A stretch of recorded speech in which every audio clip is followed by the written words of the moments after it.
Well, hey there, Gen Xers. Once again, Matt Marshall here, checking in for another edition of GenXTalkin Storytime. Today, we'll be talking through a great little adventure I had a couple of years back while hiking in Colorado.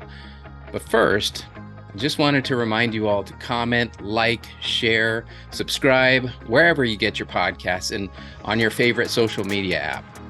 Without the support of you, we're just talking into a mic. And we'd rather like to know if we're making a difference out there.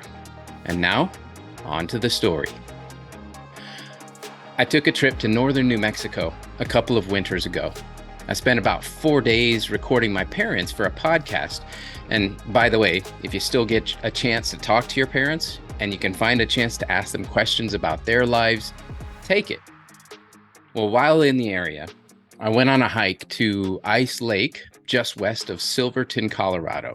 And I was planning on doing it by myself, just because I normally like to hike alone. And the drive up was early, it was uneventful, got to the trailhead about 7:30 a.m. And there was one other vehicle there. It was a truck. It's parked at the trailhead. And there's this kid. He's maybe 19, 20 years old. He's just walking around his truck several times. He's opening the door over here, going in, looking around, goes around to the back, opens it up, digs around a little bit more. Almost looked like he was living out of his truck. Now, aside from my security mindset saying the scene looks a little strange, I reckon it was okay. So I get my pack with my food, water, emergency supplies. Yes, that old prepper nut gene coming out in me. I tightened the laces on my boots and I started walking to the trailhead. I was reading the sign when this kid comes up to me and he says, "You headed to Ice Lake?" And I say, "Yes." He says, "Have you done it before?" And I said, "No." "Cool. Maybe we'll see each other on the way up." He sets off on what to me appears to be a sprint, and I start more of a marathon pace. Mind you, this hike is 3,000-foot vertical ascent and about 4 miles up. And I'm about a mile into the hike, looking ahead, and I can see this kid at times, and then I lose sight of him. And eventually I get to this spot where there's a switchback, and just off to the switchback, there's a beautiful frozen waterfall. So I stop to take a few pictures and videos, and as I do, I see the kid on the other side of this waterfall. He's walking back toward me. He had gone the wrong direction. It was backtracking. So he comes back over and we start talking together and hiking together in the correct direction this time. And me behind him, he quickly outpaces me again. Now I get to another part of the trail. And at this point, there was, some snow on the ground and it's about 32 degrees outside. It was warming up by now. And I somehow caught up with this kid again. And he was resting on the side of the trail. We chat for a bit. I grab a snack and a drink, and I offer him some, which he accepts, indicating he didn't have any food with him. Now, by now, we're 2 or 3 hours into this trip, and the snow's getting deeper, and he's not getting ahead as quickly. I came relatively prepared with wool socks and boots, and this kid is wearing hiking sneakers in 4 to 6 inches deep of snow. So I gave him a pair of gaiters I had in my pack. And we're both sliding around a bit on the steep parts, but we're making it. And he, of course, pulls out ahead again. I stop again to drink and for a snack and, of course, rest. And I think I'm not going to see him again until the top. But in the last half mile or so, the trail gets a bit lost and I catch up to him having gone the wrong way again. And at this point, the trail is getting just dangerous with slick surfaces under a foot of snow, crossing icy streams and walking up very steep sections of the trail with icicles above your head starting to drop from the warming of the sun. Whew, we made it a conscious effort and a decision to stick together because at this point, there's no visible path. Well, we made it. And I can tell you the colors are unlike anything you've ever seen. Hard to capture, truly. I'll provide a short video of these on the GenXTalkin YouTube channel with links in the podcast notes. When we got to the lake, we sat down and we talked and we found out that, apart Each of us was considering quitting multiple times.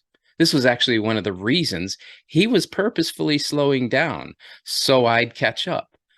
I do believe neither one of us would have made it if the other wasn't there.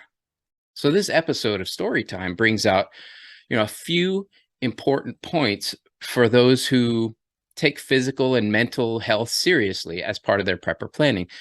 We know that keeping ourselves healthy as part of our preparedness planning is very important. And so we often can find ourselves all alone on a long bike ride or a single or multi-day hike.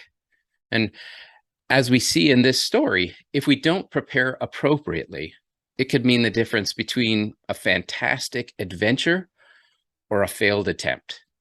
And in worst case scenarios, it could mean life or death. So what are some applications we can take from this story time? First, on a positive note, always keep in mind how important it can be to practice what you preach. How else will we learn if and how the contents of our bug out bags work if we never use them? Taking a long hike, even a multi-day hike, is a great way to test out some of the components of our bug out bags. Consider looking at weather and conditions ahead of your trip.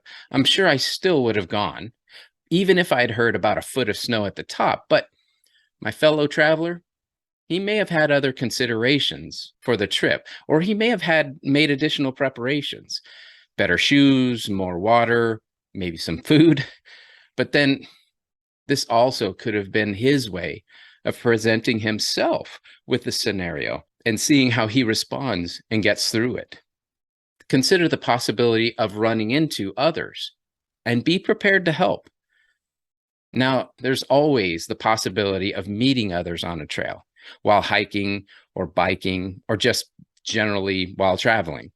And in many cases, we're hard-pressed enough to want to carry food and other supplies just for ourselves. But when measuring out the weight of adding that additional power bar or another life straw that someone else could use, consider how important having the means to help others might be. After all, one is none, two is one, right? This also could mean you yourself might have something that another person might really benefit from. Consider that even though we may feel better hiking and biking alone, I certainly do, almost always we can be better together. Having multiple people in an event to support each other physically, mentally, emotionally can be very important and can mean the difference between the thrill of victory or the agony of defeat. Oops, there's my Gen X showing again. Hope this helps at least someone out there. Respond well and recover faster. Until next time, this is Matt Marshall signing off. Better be prepared.